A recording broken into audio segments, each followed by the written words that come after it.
The 42nd chapter of the book of Isaiah in the Bible clearly foretells the coming of an Arabian prophet, specifically Prophet Muhammad, peace and blessings be upon him. Isaiah describes itself as a prophecy about the future. God states that, "The former things have taken place, and new things I declare." God starts the chapter by drawing our attention to a very special person that he will send.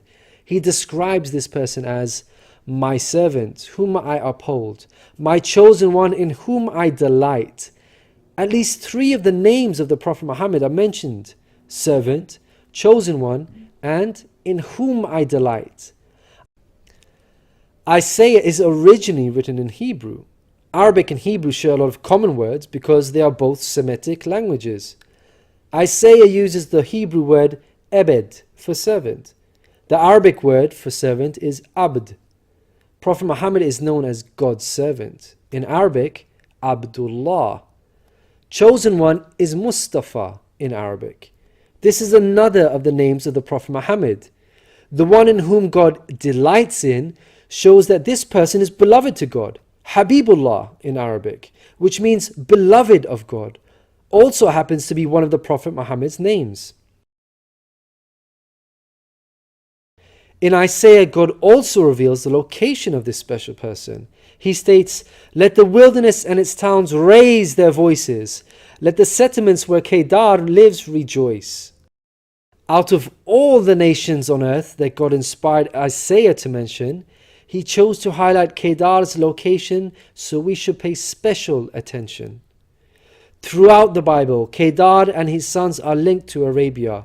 For example, the book of Ezekiel tells us that Arabia and all the princes of Kedar were your favorite dealers in lambs, rams, and goats.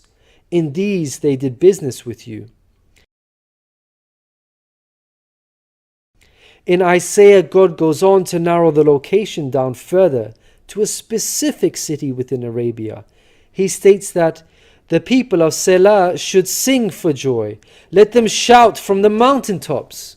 The place Selah pinpoints the exact location in Arabia. The place being spoken of is the city of Madinah in Saudi Arabia, because Selah is the name of a famous mountain in Madinah. Medina was the city of the Prophet Muhammad.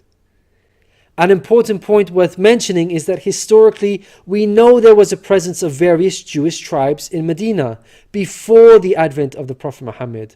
Both Jewish historians and Islamic history records this fact. The question then arises, why were there numerous Jewish tribes within Medina? The answer is that the learned Jews were aware of this prophecy in Isaiah and were anxiously awaiting the coming of a new prophet. Islamic history records the fact that whenever a dispute arose between the Jews and the Arabs in Medina, the Jews used to taunt their pagan Arab neighbors by saying, "When our prophet arrives, we shall obliterate you." The Quran also affirms this.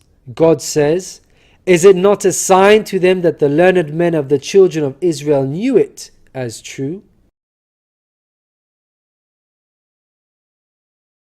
In Isaiah, God informs us that the special person will bring something new. Mankind is told that we will sing to the Lord a new song, His praise from the ends of the earth.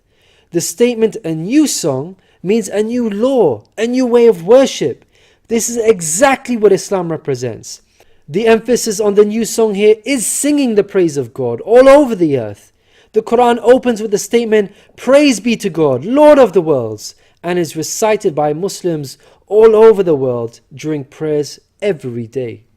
The new song cannot refer to Jesus because he did not bring about anything new. Rather, he confirmed the law of Moses that was already there. In the Gospel of Matthew, Jesus said, "Think not I am come to destroy the law or the prophets. I am not come to destroy, but fulfill." Jesus obeyed and followed the law of Moses throughout his life. Jesus didn't sing a new song. He sang the same song of Moses, the Torah. Moreover, the disciples of Jesus also followed the law of Moses, even after Jesus departed. In the book of Acts, we are told that the disciples looked to the Torah for guidance. For the law of Moses has been preached in every city from the earliest times. In Isaiah, God emphasizes the universal mission of the coming person by mentioning that he will be made a covenant for the people and a light for the Gentiles. Gentiles means non-Jews. The Quran confirms the Prophet Muhammad, peace be upon him, was sent to the whole of mankind, Jews and Gentiles alike. In the Quran, God tells us, "We have sent you, O Prophet, as a bearer of glad tidings and a warner for the whole of mankind, but most people have no knowledge." The verse in Isaiah cannot apply to Jesus, because in the Gospel of Matthew, Jesus said, "I was sent only to the lost sheep of Israel." In Isaiah, God further states that he will lead the blind by ways they have not known. Along unfamiliar paths I will guide them. The pagan Arabs at the time of the Prophet Muhammad fit this description perfectly, because they had not been sent a messenger prior to Muhammad. The Quran bears witness to this. God states that Muhammad was sent to warn a people to whom no warner has come before. The verse in Isaiah cannot apply to Jesus, because his people, the Israelites, had already received a multitude of prophets from God. In Isaiah, God emphasizes that this special person will be sent to those who trust in idols, who say to images, "You are our gods." The whole of Arabia at the start of Muhammad's prophethood consisted of idol worshippers. Again, this cannot be a reference to Jesus, because his people, the Israelites, were monotheists and not idol worshippers. Moreover, Jesus explicitly told his disciples to stay away from the idol-worshipping Gentiles, the exact opposite of what God prophesied in Isaiah. The Gospel of Matthew tells us that these 12 Jesus sent out with the following instructions: do not go among the Gentiles. In Isaiah, God states that this special person will be a warrior and will go forth as a mighty man. He shall stir up jealousy like a man of war. He shall cry, yea, roar. He shall prevail against his enemies. Throughout history, God has dealt sternly with those who are sent guidance and persist in disbelief. Prophet Muhammad, peace be upon him, had to engage in many battles with the idol-worshipping enemies of God and ultimately prevailed against them. By comparison, Jesus did not triumph over his enemies. According to Christians, he was crucified by them. Moreover, Jesus wasn't interested in fighting. He was not a man of war. He was a pacifist, according to the Bible. He said such things as, "For all who draw the sword will die by the sword," and "My kingdom is not of this world. If my kingdom were of this world, then would my servants fight." In Isaiah, God gives us a list of momentous achievements for this special person. Chief of these is that the idol worshippers will be turned back in utter shame. Not only did the Prophet Muhammad conquer Mecca, the pagan capital of Arabia, but by the end of his life, in just 23 short years of prophethood, Arabia had shunned idol worship and now worshipped the one true God of Abraham.